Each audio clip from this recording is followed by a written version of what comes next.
জিন্দেগি তো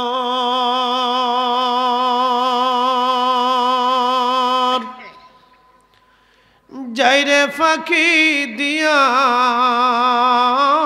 রে সোনার আদম জিন্দেগি তো যাই ফাঁকি দিয়া।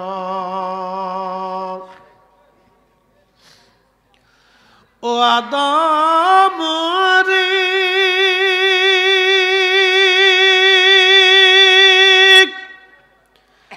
পাগ ধরিয়ে গেছে দাড়ি দন্ত আছে গোটা চারি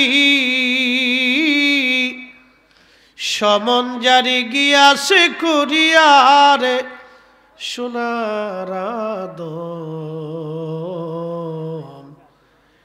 জিন্দেগি তোর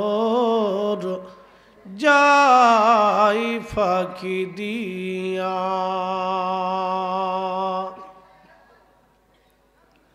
কত রাজা বাদশারা কবরে চলে গেল, কত ধনী আদরের দুলাল কবরে চলে গেল, কবরগুলি নিশ্চিহ্ন হয়ে গেল।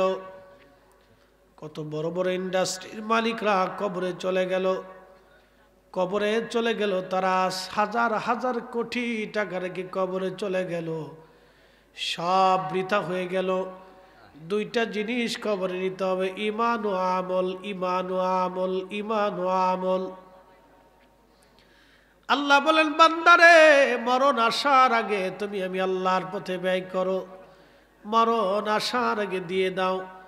যদি না দাও কিয়ামতের ময়দানে গোশতগুলি কামড়ায় কামড়ায় টেনে টেনে ছিঁড়ে ফেলবে, আর নিজের দেহ থেকে নিজের দাঁত দিয়ে কামড়ায় গোশত ছিঁড়বে, চামড়াগুলি ছিঁড়ে ছিঁড়ে ফেলবে, আর বলবে ফায়াকুলা রব্বি আমাদের মালিক লাউলা আখারতানি ইলা আজালিন করিব, আমাদেরকে আবার দুনিয়াতে পাঠান, আবার দুনিয়াতে পাঠান আমাদেরকে।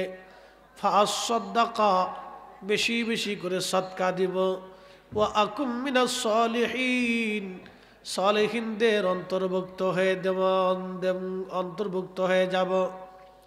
হিন্দুদের আকীদা হলো আবার আসিব ফিরে ধানসিঁড়ির তীরে নবান্নে বাংলায়, হয়তো শালিকের বেশে, না হয় কবুতরের বেশে, না হয় কুত্তার বেশে, না হয় বিড়ালের বেশে।